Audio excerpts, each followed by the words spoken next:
पिछले जन्म में मैंने अपनी गर्लफ्रेंड के साथ एक छोटा सा खरगोश का टैटू बनवाया था, लेकिन जब प्रलय एपोकैलिप्स आ गया तो वही टैटू अलौकिक शक्तियां जागृत करने लगा। मेरी गर्लफ्रेंड एक आध्यात्मिक खरगोश में बदल गई और मुझे हर जगह बचाती रही।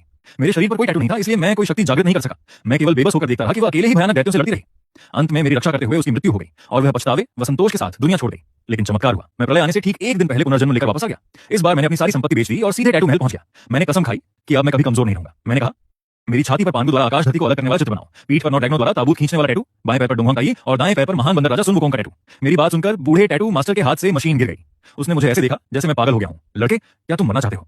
पांडु का टैटू ही एक निषिद्ध भाग्य माना जाता है और तुम उस पर नौ ड्रैगनों वाला टैटू भी बनवाना चाहते हो। वो कोई साधारण पौराणिक टोटम नहीं, बल्कि सभी जीवों के विनाश का निषिद्ध टैटू है। मैं ठंडे स्वर में बोला, पैसे की चिंता मत करो, 1 मिलियन नहीं, मैं तुम्हें 10 मिलियन दूंगा।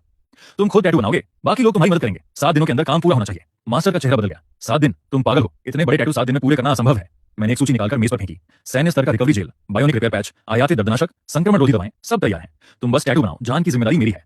मास्टर मुझे घूरता रहा। लगभग आधे मिनट बाद उसने मशीन उठाई और भारी आवाज में बोला, ठीक है, मैंने जिंदगी भर टैटू बनाए हैं, लेकिन तुम्हारे जैसा पागल कभी नहीं देखा। ये काम मैं स्वीकार करता हूँ।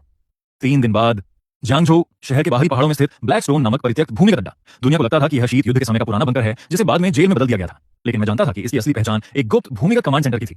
मुख्य संरचना, ऊर्जा कुआं, वेंटिलेशन सिस्टम और जल भंडारण प्रणाली सब अभी भी मौजूद थे। मैं जंगल में नया ठिकाना नहीं बना रहा था, बल्कि इस पुराने अड्डे को फिर से सक्रिय और मजबूत कर रहा था। इन 3 दिनों में मैं केवल एक बार वहां गया, अनुबंध पर हस्ताक्षर करने, संरचना की जांच करने और यह सुनिश्चित करने कि ऊर्जा व वेंटिलेशन सिस्टम अब भी काम करने लायक है। बाकी सारा काम मैंने वकीलों और निर्माण टीम को सौंप दिया, क्योंकि मेरा अधिकांश समय उन 4 निषिद्ध टैटुओं को पूरा करवाने में लगा था। रियल एस्टेट एजेंट ने पसीना पोंछते हुए पूछा, क्या आप सच में इस सुनसान जगह पर 3 करोड़ खर्च करने वाले हैं? मैंने बिना झिझक अनुबंध पर हस्ताक्षर कर दिया। सिर्फ खरीदना नहीं, इसे पूरी तरह बदलना भी है। देश की सबसे अच्छी सुरक्षा और निर्माण टीम बुलाओ। 10 दिनों के अंदर इसे ऐसी प्रलयकालीन किलेबंदी में बदल दो जहां एक मक्खी भी प्रवेश न कर सके। 5 मीटर ऊंची सैन्य ग्रेड टाइटेनियम दीवारें, विशाल विस्फोट रोधी द्वार, उन्नत पारिस्थितिक चक्र प्रणाली और भूमिगत ऊर्जा कोर, सबकी मरम्मत और पुनः सक्रियता का आदेश दे दिया गया। मैंने 1 अरब युआन नकद निवेश कर दिया। पैसा समस्या नहीं है, 3 गुना वेतन दो और 24 घंटे काम करवाओ। मेरे आदेशों से पूरे जियांगझोउ का निर्माण उद्योग हिल गया। उधर मैं टैटू पार्लर के सबसे अंदर वाले कमरे में बैठा था। पीठ पर 9 ड्रैगनों वाले टैटू की पहली ड्रैगन आकृति पूरी हो चुकी थी। दीवारों पर अजीब और रहस्यमयी टोटेम लटक रहे थे। हवा में दवाइयों और टैटू की स्याही की मिलीजुली गंध फैली हुई थी।